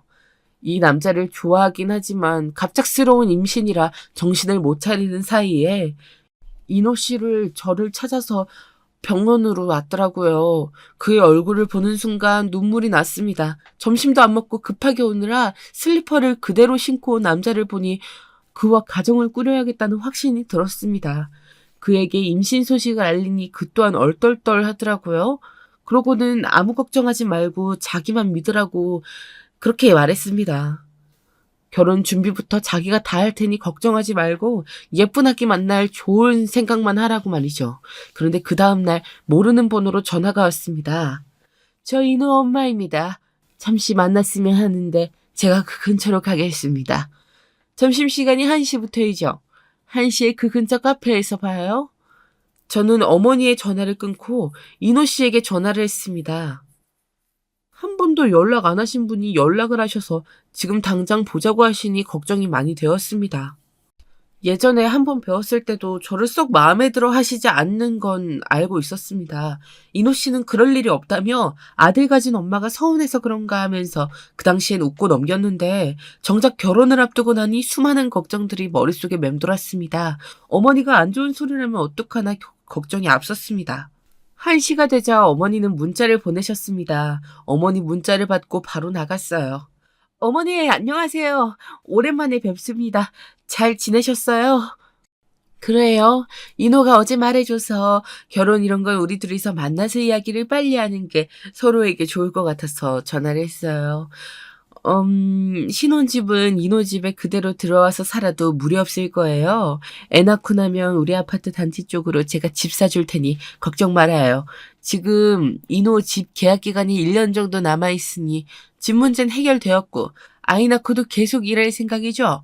공무원은 육아휴직 다른 직업보다 쉽게 쓸 수 있다는데 아이 낳고 복직하면 되겠고 혼수염을 예단은 간소하게 해요. 더 배 나오면 남들 보기에 좋지 않으니까 상견례 날은 이번 달 안에 잡고 최대한 빨리 식 올리도록 해요. 내 말 알아들었죠? 그럼 상견례 날 이번 달 안에 꼭 정해서 연락 줘요. 몸 관리 잘하고요. 네, 알겠습니다, 어머니. 하자고 하시는 대로 따르겠습니다. 어머니는 정말 본인 할 말만 다 하시고는 학원 시간 때문에 가신다고 점심 한 끼 사주시는 거 없이 가셨습니다. 보통은 임신 축하한다, 몸은 어떠냐, 며느리 될 아이에게 신경 써주시는 거 대부분 아닌가요? 정말 본인이 생각하는 대로 배 나오기 전에 식 올리고 상견례 날 잡아라 통보하는 식의 말씀에 서운한 마음이 들었습니다. 하지만 학원 시간 때문에 바쁘신가 보다 생각했고 친한 친구가 본인이 아들을 낳아보니 우리 아들 이렇게 된다고 그러니 시어머니를 조금 이해해드리면 관계가 좋아질 수 있다는 조언을 떠올리면서 서운하게 생각하지 않기로 했습니다. 하지만 웃긴 건 인호 씨에게는 완전히 다르게 말씀하셨더라고요. 자기야, 우리 엄마가 자기한테 이것도 저것도 해주신다고 해주시던데 이야기 많이 나눴어? 엄마가 다 장인 장모님 편한 시간대에 맞춰주신대. 내가 이번 주 주말에 찾아뵙고 말씀드릴게. 아버님한테 딸 임신부터 했다고 혼나려나? 아무튼 자기야, 자기 임신 너무 좋아하셨어. 집도 사주신다는데. 다들 눈치채셨나요? 결론은 집을 사주신다, 상견례 날을 잡으라는 거지만 말이 아다르고 어다르다 하는 게 바로 이런 게 아닐까요? 평소 묻어나고 여우까이기보단 곰 같은 성격에 가까운 저지만 어머니가 나한테 말하는 것과 인호 씨에게 말하는 것이 다르다는 걸 알 수 있었습니다. 하지만 이제 20대 후반의 제가 뭘 알겠나요? 아들 가진 엄마의 서운함이라 생각하고 말았습니다. 정말 큰 실수였죠. 그렇게 저희는 상견례를 마치고 다음 달에 바로 결혼을 했습니다. 결혼식에 관한 모든 것은 다 어머니 원하는 대로 맞춰드려서인지 큰 탈은 없었습니다. 하지만 신혼여행을 다녀온 후부터 저는 전화 노이로제가 걸렸습니다. 왜냐고요? 아침에 신랑이 출근하면 매일 전화가 울렸습니다. 우리 아들 아침은 먹었니? 아침에 빵 같은 거 먹이지 말고 꼭 국 새로 끓여서 밥 챙겨 먹여라. 힘들게 아들 돈 벌어주는 거니? 장 볼 때마다 가계부 꼭 쓰고 심심하면 뱃속 아기 머리 좋게 클래식이라도 듣고 있으람. 또 하루는 아침에 전화가 오셔서는 아들 아침 식단을 나에게 사진으로 보내다오. 한번 봐야겠다. 그래야 내가 반찬이나 이런 거 보내든가 할 거 아니니. 내일부터 당장 찍어서 보내. 임신한 며느리가 집에서 논다고 생각하시는 건지 매일 전화로 신랑이 아침을 차렸는지 확인을 하셨습니다. 정말 억울한 건 이때부터였습니다. 병원을 마치고 온 신랑이 저에게 오늘 하루 종일 뭐 했냐고 물어보더라고요. 그래서 집 정리하고 저녁 준비했다고 하니 신랑은 왜 우리 엄마 전화를 뚝 무뚝뚝하게 받아서 엄마를 섭섭하게 해? 엄마가 반찬 뭐 필요한지 물어보신다고 전화했는데 자기가 너무 퉁명스럽게 전화를 받아서 엄마가 앞으로 전화하지 말까 하면서 나한테 물어보셨어. 우리 엄마라도 전화 한 번 오는 게 그렇게 싫어? 자기야, 우리 엄마랑도 하루에 한 번 통화 안 해. 많이 해도 일주일에 한 번 하는데 자기한테는 엄마이지만 나에겐 시어머니인데 통화가 편할 순 없잖아? 그리고 매일 아침밥 못 차려줬는지 카톡으로 보내라고 하시는데 내가 자기랑 결혼을 한 건지 가정부로 취직한 게 아니잖아. 신랑은 엄마가 그냥 아들이 오늘 뭐 먹었는지 궁금해서 그런 거고 총각 때도 자기도 사진을 보냈으니 가끔 사진 한 장 찍어서 보내드리라고 하더라고요. 사실 아침을 저도 먹기 때문에 차려는 주었지만 며느리이신 분들 아실 겁니다. 시어머니한테 사진 찍어 보내는데 반찬 2개, 국 이렇게 보내기 힘들고 매일 같은 반찬인지 숙제 확인받는 느낌? 정말 싫었지만 뱃속 아기를 위해서도 잘 먹어야 하니 조금 부지런해지자 생각했습니다. 그렇게 저는 매일 아침 새로 국을 끓여서 남편 상을 차려주었어요. 물론 사진도 늘 찍어서 첨부했고요. 사실 좀 억울하고 화도 났습니다. 하지만 신랑이 제 편이 되어서 어머니한테 이 사람에게 숙제 내주지 마세요. 이 사람 임신해서 힘들어요 하면서 말해주니 조금 마음이 풀리기도 했어요. 그러다 저희에게 안 좋은 일이 생겼습니다. 아이가 25주에 아무 이유 없이 유산이 된 겁니다. 사실 이제 안정기에 들어서서 신랑이랑 둘이서 여행을 다녀왔습니다. 그 여행도 정말 시어머니에게 말씀드리면 잔소리하실 게 뻔해서 비밀로 하고 떠난 여행이었습니다. 남들은 태교 여행도 해외로 간다는데 우리는 전라도로 가자 하면서 제가 우겨서 간 여행이었습니다. 저희는 어머니한테 말씀드리지 않고 여행을 갔습니다. 바닷가에서 놀다 신랑을 핸드폰을 빠뜨리는 일이 생겼어요. 그래서 신랑 폰은 계속 꺼져 있었고 저는 신랑이랑 저녁으로 먹고 싶었던 꼬막을 먹는다고 전화 온 줄 몰랐습니다. 그리고 동영상을 찍다 보니 배터리가 나갔는지도 모르고 있었어요. 이게 화근이 되었습니다. 며느리도 아들도 전화를 받지 않으니 시어머니는 3시간 동안 100통이 넘는 문자를 보냈습니다. 거기에 저희 친정 부모님께도 전화를 걸으셔서 저희들이 여행 소식을 들으신 겁니다. 호텔에 도착해서 핸드폰을 충전하니 부재중 전화가 계속 뜨더라고요. 너무 많은 전화와 문자에 놀라서 전화를 드렸어요. 어머니, 무슨 일 있으세요? 너희는 놀러 가면 간다 말을 해야지. 왜 말을 안 해서 이 사단을 만드니? 지금 우리 아들은 어디 있니? 오빠는 지금 씻고 있고요. 핸드폰을 바다에 빠뜨려서 전원이 나갔나 봐요. 내일 수리하는 곳에 맡겨보려고요. 너는 임신한 게 뭐 유난이라고 거기까지 꼬막을 먹으러 간 거야. 피곤한 아들 혼자 운전 다 시킨 거 아니지? 정말 속상해서 우리 아들 씻고 나오면 전화하려고 하렴 하면서 끊으시는 겁니다. 그 사이 신랑이 나오자 저는 눈물이 났습니다. 어머니가 전화가 오셔서 이런 말을 했다니까 엄마가 서운해서 그러신가 보다 하면서 어머니께 전화를 하더라고요. 엄마 왜 전화했어요? 전화 온 줄 몰랐어요. 아들, 즐겁게 놀았어? 앞으로는 어디 가면 간다? 엄마한테 문자라도 넣어줘. 한 번도 전화 안 받은 적 없는 아들이 전화를 안 받아서 엄마는 정말 큰일이 난 줄 알고 마음이 철렁했어. 어머니는 아들과의 통화를 하면서 뭐가 그리 서러운지 우시는 겁니다. 저는 너무 기가 막혔습니다. 30대 중반의 아들이 전화 안 받은 게 그렇게 울 일인가요? 저희 엄마는 무소식이 희소식이다 하시면서 전화를 잘 안 하세요. 그런 엄마랑 살다가 시어머니를 보니 이 모든 게 다 집착 같아 보였습니다. 이래서 사람들이 홀어머니의 외동아들이 결혼 조건의 최악이라고 하는 건가라는 생각까지 들었습니다. 10분 동안 신랑이랑 어머니는 이야기를 하더니 끊더라고요. 그리고 내일 아침 일찍 출발하자고 하는 겁니다. 엄마가 너무 놀라셨나 봐. 우리 아빠가 갑작스럽게 돌아가셔서 엄마가 안전 불감증이 있으셔서 그래. 우리 얼굴 봐야 안심이 되실 것 같으니 지금 올라가고 싶은데 내가 술을 마셔서 운전하기가 어려우니 얼른 자고 내일 아침에 움직이자. 오빠, 우리 여기 온다고 4시간을 달려서 왔는데 고작 하루 놀고 올라가는 거야? 어머니가 아프신 것도 아니잖아. 월요일까지 휴무라서 일부러 이 날짜 맞춰서 왔는데 내일까진 놀다가 모레 가면 되잖아. 너는 부모님 2분이 함께 계시니까 이해를 못하나 본데 우리 엄마가 오죽하면 전화로 울기까지 하겠어. 우리 엄마 불쌍하잖아. 혼자 계시고 자기가 이해해주면 안 돼? 자기도 이제 아들 엄마잖아.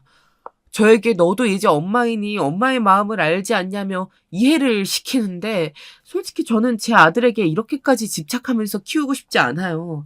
자식의 인생은 자식의 것이고 자식이 만들어가는 거지 이렇게 밥 뭐 먹었냐부터 간섭하는 건 아니라고 생각하는데 이 사람 생각은 다르더라고요. 저는 정말 기분이 좋지 않았습니다. 내일 어디 가서 구경할지 그리고 뭐 먹을지 계획을 다 짜놨는데 고작 어머니가 우셨다는 이유로 다시 서울까지 간다는 게 어이가 없었고 화가 나더라고요. 임신을 해서 호르몬의 영향으로 더 감정 기복이 심해졌는진 모르겠지만 정말 화가 나니 배가 땡기더라고요. 참아야지 수백 번 생각하고 다음날 올라갔습니다. 어제부터 아팠던 배가 계속 아프더라고요. 저는 신랑에게 근처 산부인과를 가자 했지만 시골이라 산부인과를 찾는 게 쉽지 않았습니다. 그러다 그냥 서울에 가서 대학병원에 가자 하면서 서울행을 고집하더라고요. 하지만 그게 문제였습니다. 신랑은 어머니한테 가기 위해 속도를 냈고 그러다가 옆에서 끼어드는 차와 부딪혔습니다. 그리고 저는 잠들었다가 제 옆으로 오는 충격에 결국 유산까지 하게 되었습니다. 물론 이 사고 때문에 유산을 했는지 전날 저녁부터 밤새 못 잘 정도로 화가 나서 태동도 줄고 배뭉침이 있었는데 그때부터였는지는 알 수 없었습니다. 사고로 어디 하나 다친 곳은 없었지만 피가 비쳐서 서울에 도착해서 대학병원에 가니 아기가 심장이 안 뛴다고 하더라고요. 사실 새벽부터 태동이 느껴지지 않아서 살짝 걱정은 하고 있었습니다. 하지만 저도 첫 아기라 그리고 그날 어머니 때문에 너무 큰 스트레스를 받아서 아기가 잘 놀지 않나 보다 생각했지 그것이 큰 문제가 될 거란 생각은 못했습니다. 병원에 입원해서 수술을 받는데 시어머니가 오시더라고요. 정말 기가 막혔습니다. 보통 이런 상황이면 며느리부터 찾지 않나요? 그리고 아기가 잘못되었으면 같이 슬퍼해야 하는 게 인간이지 않을까요? 저희 시어머니는 아들부터 찾으시더라고요. 우리 인호야, 인호야, 어디 다친 데는 없니? 그러게, 왜 그 먼 곳까지 운전해서 가서, 아들, 보이는 상처가 전부가 아니래. 검사는, 다 받은 거야? 엄마, 놀랬지? 나는 괜찮은데 우리 아기가, 지금 안정을 취해야 하니까 나가서 말해요. 그렇게 어머니는 저에게 괜찮냐라는 말 한마디 없이 나가셨습니다. 너무 어이가 없으면 눈물도 안 나온다고 하던데 정말 기가 차서 웃음이 나왔습니다. 이 상황에서 본인 아들만 찾는 시어머니나 엄마 놀랬지 하면서 걱정하는 신랑이나 정말 정이 떨어졌습니다. 저는 울면서 저희 엄마에게 전화를 걸었어요. 역시 저희 엄마는 다르시더라고요. 너 몸은 괜찮아? 빨리 전화를 하지. 왜 수술을 다 받고 전화를 해? 지금 바로 갈게. 우리 딸 뭐 먹고 싶은 건 없어? 현정아, 다 괜찮아. 그러니까 울지 말고 너 몸만 생각해. 우리 아가가 다시 올 수 있게 나쁜 생각하지 말고 우리 딸 엄마가 갈게. 조금만 기다려. 그렇게 2시간 거리를 엄마 아빠는 1시간 만에 오셨고 저를 보자마자 엄마는 우시고 아빠는 신랑을 찾았습니다. 그런데 이 신랑놈이 자기 엄마랑 있다고 장인 장모가 오셨는데 오지를 않는 겁니다. 신랑은 전화로 우리 엄마가 너무 놀라서 주저앉으셨어. 내가 집에 모셔다 드리고 올게 하는 겁니다. 정말 이 남자는 무엇이 우선인지 모르는 사람인 것 같았습니다. 자기 아이를 가진 아내가 유산을 했으면 제 옆을 지켜야 하는 게 아닌가요? 저희 부모님도 말씀은 안 하셨지만 정말 속상해하셨습니다. 사위라는 사람이 딸을 우선으로 해주길 바라는 건 모든 딸 가진 부모의 마음일 테니까요. 그렇게 2일 동안 입원하고 퇴원했습니다. 그동안 어머니에게 전화 2통이 왔지만 받지 않았습니다. 이 상황에서 전화를 받고 싶은 며느리가 누가 있을까요? 거기에 퇴원 날까지도 신랑이랑 싸워서 더 전화를 받기 싫었습니다. 저는 입원하면서 있었던 모든 일을 참지 않고 말했어요. 시어머니가 너무하신다. 이젠 너무 밉다는 얘기까지 했습니다. 그러자 우리 엄마가 무슨 잘못이 있냐며 더 큰 소리를 내는 신랑이랑 더 이상은 살 수 없겠다는 생각까지 했습니다. 퇴원해라고 집에 오는 길 신랑은 자기가 큰 소리 내서 미안하다고 사과를 했습니다. 그리고 어머니와 저의 사이가 문제가 생기는 걸 원치 않는다라고 말하면서 전 부인과도 이런 문제로 사이가 멀어졌는데 저랑은 이런 문제로 사이가 틀어지는 걸 원하지 않는다고 말하더군요. 그래서 저도 말했습니다. 당분간 어머니랑 거리를 두면 좋겠다. 그리고 나를 제일 우선으로 생각해 주었으면 좋겠다고 말했습니다. 신랑은 알겠어 무슨 말을 하는지. 하지만 너도 우리 엄마에 대해서 너무 나쁘게만 받아들이지 않았으면 해. 내가 더 잘할게 라고 말하더라고요. 하지만 신랑의 이런 말은 말뿐이더라고요. 전 분명 이유 없이 전화태로 오는 것도 매일 안부 전화 드려야 하는 것도 당분간 하고 싶지 않다고 말했는데 어머니는 계속 전화가 왔고 저 또한 며칠이 지났고 전화를 계속 무시할 수 없어 받았습니다. 너는 어른이 전화를 하면 받아야지. 네가 뭔데 전화를 받고 안 받고를 정하는 거야. 네가 우리 아들한테 전화하지 말라고 시켰어? 네가 뭔데? 내가 우리 아들을 혼자서 어떻게 키웠는데 정말 유산해서 입원한 건 네가 다 여행 가서 그런 거잖아. 임신부터 유난 떨더니. 네, 어머니. 전 제 아들 얼굴도 못 봤네요. 어머니 때문에 스트레스 받아서. 아니, 너희가 그 먼 곳까지 여행 가서 사고 났으면서 무슨 억지야? 나만큼 너한테 잘해주는 시어머니가 어디 있다고? 어디서 대들어? 어머니, 그날 저 입원했을 때 한 번이라도 저 괜찮냐고 물어보셨어요? 그리고 위로의 한마디 하셨냐고요? 아무리 딸이 아니라 며느리라지만 자기 아들 다친 것만 신경 쓰는 시어머니께 제가 무슨 말을 하겠어요? 너 지금 말 다 했니? 너 정말 너밖에 모르는구나. 그래, 어디 한번 잘 살아봐라. 내 아들 다시 내놔. 내가 우리 아들 어떻게 키웠는데. 너 같은 며느리 보기도 싫다. 어머니, 인호 씨 저랑 결혼한 사람이에요. 그리고 어머니 때문에 유산한 제 앞에서 그런 말 하고 싶으세요? 유산 한 번 했다고? 정말 유난이다. 남들 다 하는 임신인데 그것도 못하면서 어른한테 죄송하다고 하지는 못할 망정. 뭘 잘했다고 큰 소리인지? 그만 끊자.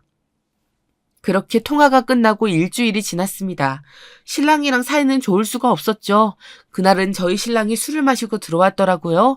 평소 맥주 한 병이 다인데 술이 취해서 취중 진담을 하기 시작하는 겁니다. 야, 너 왜 우리 엄마 나쁘게 말하냐? 내가 너 눈치 본다고 우리 엄마한테 전화도 못해요. 일을 이렇게 된 거 다시 임신하면 되잖아. 언제까지 내가 네 눈치 봐야 되는데? 그리고 유사한 게 왜 우리 엄마 탓이야? 우리 엄마 얼마나 착한데. 너 주려고 한약까지 지어놓으신 분한테 넌 정말 너밖에 모른다. 우리 엄마가 직접 호박즙에 흑염소에 우리 엄마도 아기 태어나면 주려고 베네쪼고리도 만드셨어. 우리 엄마라고 다 괜찮은 줄 알아? 지금 말 다 했어? 계속 그렇게 어머니 편만 들 거야? 그럼 우리 이혼해. 나도 이렇게는 못 살겠다. 자기 엄마가 어떤 사람인데 자기한테나 좋은 사람이야. 정말 그렇게 이중인격인 분은 난 내 평생 처음 봤어. 너 지금 무슨 말 하는 거야? 감히 우리 엄마 그렇게 말해? 지금은 너 기분도 안 좋으니 그만하자. 그는 그렇게 본인 할 말을 하고 방으로 들어갔습니다. 제가 무슨 말을 해도 제 말을 믿지 않는 남자를 어떻게 해야 하나 많은 고민을 했습니다. 그런데 말이죠. 세상이 정말 좁은 게 제 결혼 부케를 받은 친구가 알고 보니 전 부인의 사촌 언니더라고요. 친구가 전화가 와서 긴 이야기를 했습니다. 현정아, 내가 하는 말 잘 들어? 사실 이 이야기를 해야 할까 말까 고민이 많았는데 아무래도 해야 될 것 같아서 4년 전에 내 사촌 동생이 시엄마의 이중적인 모습에 학을 떼서 이혼했다고 했잖아. 의사에게 시집갔다가 1년도 못 살고 위자료 한 푼도 못 받고 이혼해서 바로 외국 갔다던 그 동생이 너의 신랑 전 와이프야. 내 인스타가 보다가 알게 되었대. 너랑 한번 만나고 싶다는데 생각이 있으면 말해. 너희 시어머니 대단한 사람이더라. 남편 월급도 며느리가 빼돌릴까봐 본인한테 맡기라고 하고 매일 전화에 임신까지 어머니가 시키는 대로 하라고 해서 우울증이 와서 이혼했다 그러더라. 넌 괜찮아?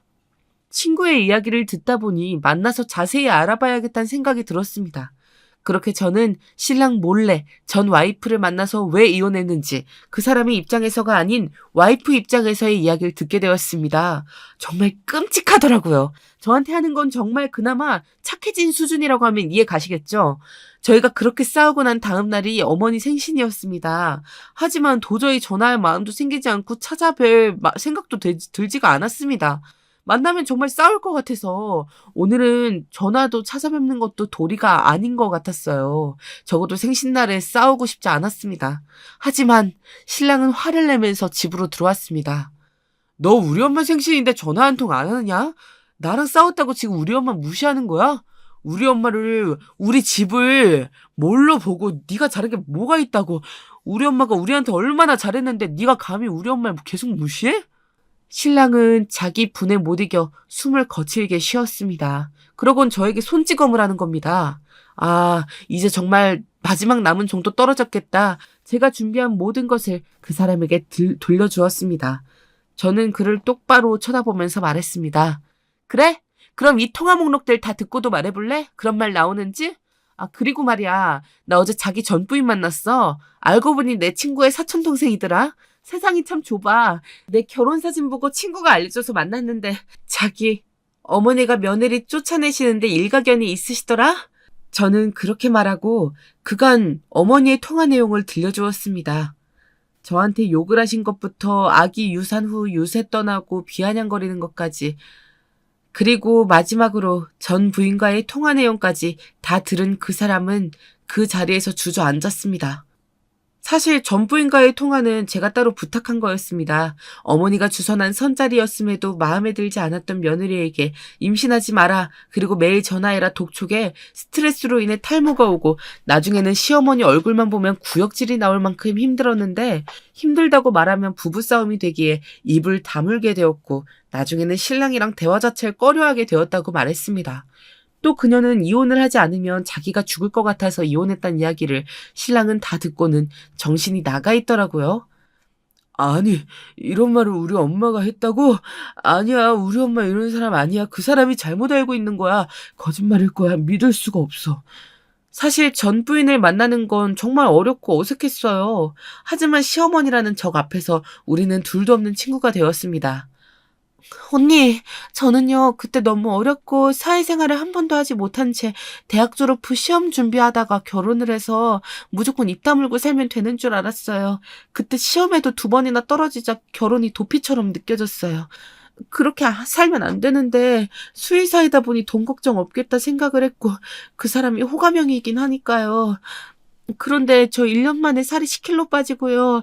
전화 노이로제가 걸렸어요. 거기에 제가 하는 반찬 검사에 나중에는 장본고 영수증 검사까지 하시더라고요. 돈 모아야 하니 월급 관리도 시어머니가 한다고 하시고 제가 혹시나 돈을 빼돌릴까 봐 대놓고 걱정하셨어요. 매번 어머니한테 혼나자 사는 게 힘들어지더라고요. 결혼 생활 내내 감시당하는 기분이었어요. 이 세상에서 사라지고 싶다. 내일 아침 해가 안 뜨면 좋겠다는 생각을 했어요. 어머니 때문에. 그래서 위자료 한 푼도 안 받고 제발 이혼해달라고 사정하면서 이혼했어요. 그 사람에게 어머니 이야기해봤자 어머니의 연기에 속을 것이고 기본으로 어머니를 제일 소중하게 생각하는 사람이라 제가 무슨 말을 해도 믿질 않았어요. 그렇게 저희는 합의 이혼을 했던 거였어요. 바보같이 어머니 이중인격을 녹화를 해야 하는데 그땐 너무 우울증이 심해서 그런 생각도 못했네요. 언니가 증언이 필요하면 얼마든지 해줄게요. 저도 이혼한 지 5년이란 생활 동안 사회생활하면서 저도 많이 단단해졌거든요. 그 사람도 자기 엄마가 얼마나 이중인격의 나쁜 사람인지 알아야 해요. 전 부인과의 대화를 듣고 난 그는 끝까지 정말이야? 이거 짠 거 아니지? 하면서 믿지 못하는 표정을 짓다가 호탈하게 웃다가 혼잣말을 하면서 정신 나간 사람처럼 몇 분을 앉아 있었습니다. 나는 몰랐어. 엄마가 그렇게 당신도 전 부인도 괴롭히는 걸. 그저 내가 중간에서 모른 척하고 넘어가면 다 넘어가질 줄 알았어. 그리고 우리 엄마가 이렇게 사람을 괴롭히는 사람인 줄 몰랐어. 착하고 순수한 우리 엄마가 이런 사람일 줄이야. 정말 나는 몰랐어. 네가 모르면 죄가 없는 줄 아나 본데 방관죄도 죄야. 내가 유산하고 그렇게 힘들어할 때 넌 뭐했니? 어머니가 너만 챙길 때 한 번이라도 엄마한테 현정이가 더 걱정이죠 라고 말 한마디 했어? 너도 똑같은 놈인 거야. 우리도 이혼해. 나도 더 이상 너랑 못 살아. 그리고 마지막으로 조언하는데 너 다신 결혼하지 마. 여자 2명이나 정신병 걸리게 만드는 시엄마랑 너 둘이서 잘 살아. 그렇게 아들 하시는데 사랑하고 아끼는 아들이랑 둘이서 사시라 그래. 괜히 죄 없는 여자 꼬셔서 인생 망치게 하지 말고. 저는 그 말을 마지막으로 짐을 싸서 친정으로 갔습니다. 그에게 모든 걸 말하기 전 친정 부모님께 말씀드렸고 저희 아빠는 바로 짐 싸서 친정으로 오라고 하셨어요. 그런 사람들은 절대 변하지 않는다. 아이가 없을 때 이혼하고 새롭게 시작하라고 하셨습니다. 저 또한 사랑하는 마음도 마지막 남은 전까지도 사라진 상태라 이혼 서류를 식탁에 올려두고 왔습니다. 친정에 오니 눈물이 나더라고요. 그리고 다리에 힘이 풀려서 주저앉았습니다. 일주일 동안 쉬면서 마음 정리하고 운동을 하면서 복직 준비를 했습니다. 하루하루 마음을 정리하는데 시어머니에게 전화가 오더라고요. 처음에는 이제 남이기에 무시했습니다. 하지만 20통이 넘어가자 너무 신경질이 나더라고요. 왜 전화하셨어요? 저는 어머니랑 할 이야기가 없는데요. 아니, 너는 도대체 우리 아들한테 무슨 말을 한 거야? 아들이 무슨 이야기를 들었길래 나한테 고래고래 소리를 지르는 거야? 너 당장 우리 아들에게 해명해. 아니면 내가 가만히 안 둘 거야? 어머니가 가만히 안 있으시면 어떡하시게요? 저 어머니가 저한테 막말한 거 다 녹음했어요. 저뿐만 아니라 전 와이프한테도 이렇게 하셨더라고요. 아들 이혼시키고 어머니가 데리고 사세요. 그렇게 좋아하는 아들 괜히 며느리한테 질투하시지 마시고요. 그리고 저 이제 당신 며느리 아니니까 말 놓지 마시고요. 다시는 안 보고 싶으니 전화도 안 하셨으면 해요. 아니, 너 어떻게 이렇게 싸가지가 없게 말할 수가 있니? 내가 너한테 어떻게 했는데? 네 며느리가 어떻게 해서 스트레스 받아서 아이가 유산이 되었는데 유난 떤다고 보기 싫다 한 며느리. 이제 어머니 인상에서 빠져드릴게요. 아들이랑 둘이서 오붓하게 잘 사세요. 저는 어머니의 뒷말도 듣지 않은 채 전화를 끊고 차단을 했습니다. 정말이지 끝까지 사과의 말 한마디 하지 않는 사람에게 더 이상 상처받고 싶지 않았습니다. 매번 어머니와의 통화는 저만 상처받는 식이었고 제가 피해자인데 어머니는 늘 자기가 피해자인 척 하셨습니다. 이제 그런 불쌍한 척하는 모습을 안 봐도 되어서 속이 시원했어요. 처음에는 자기가 미안하다 찾아오고 선물을 보내기도 하고 시어머니랑 인연을 끊고 살겠다며 다시 살자고 남편이 찾아왔지만 저는 만나주지 않았습니다. 하루는 집 앞에 그 사람을 보고 아버지가 화를 내면서 나가셨습니다. 너 우리 딸에게 손찌검했다며. 자네 믿은 내가 정말 후회스럽네. 다시는 우리 딸 근처에 오지 말게. 경찰에 신고하기 전에 당장 꺼져. 다시는 연락도 하지 말고. 아버님, 다시는 현정 씨한테 손끝 하나 올리지 않겠습니다. 죄송합니다. 한 번만 봐주세요. 제가 앞으로 잘하겠습니다. 어머니랑 거리를 두고 살겠습니다. 저 현정 씨랑 이혼하기 싫습니다. 부모 자식 간의 연을 어떻게 끊겠나? 나는 다시는 자네 얼굴을 보고 싶지 않으니 한 번 더 찾아오면 경찰을 부를 거야. 다시는 오지 말게. 나도 자네 얼굴 보기 싫으니까. 그렇게 그는 울면서 집으로 갔습니다. 다음날 시어머니는 우리 부모님께 전화를 거셨더라고요. 당신 잘난 딸 때문에 우리 아들이 날 버리려고 한다. 그리고 아들이 쓰러졌다. 당장 현정이 집으로 돌려보내라고 하면서 화를 내시는데 저희 부모님이 한마디 하시니 그때부터 일절 전화를 안 하시더라고요. 당신이 우리 딸에게 얼마나 상처를 줬는데 당신 아들이랑 내 딸이랑 다시 살게 하고 싶음 당신이 한국에서 사라져. 당신을 뭘 믿고 내가 우리 소중한 딸을 사지로 보냅니까? 당신 아들만 소중해? 내 딸도 내가 하나뿐인 딸을 얼마나 곱게 키웠는데 부모가 되었으면 인간이 되어야지 어디서 여우짓이야? 당신 그거 정신병이야, 알아? 어느 아빠가 정신병 시부모에게 딸을 맡겨? 이혼 소송으로 가기 전에 서류 작성해서 끝내. 당신 아들 병원 찾아가서 난리 한번 칠까? 그렇게 해줘. 저희 아버지가 강하게 나가시자 어머니는 그 뒤부터 연락을 안 하셨습니다. 아마 본인 아들 병원에서 난리를 치면 아들에게 피해가 간다 생각하셨겠죠. 시어머니는 당장 아들이 아파서 누워있으니 저를 다시 데리고 와야겠다는 생각이 들어서 전화를 하신 거였습니다. 제가 아직 자식이 없어서 그러는 걸까요? 아니면 저희 부모님처럼 네 인생은 네 것이니 네가 잘 선택하리라 믿는다 하는 부모님이 드문 걸까요?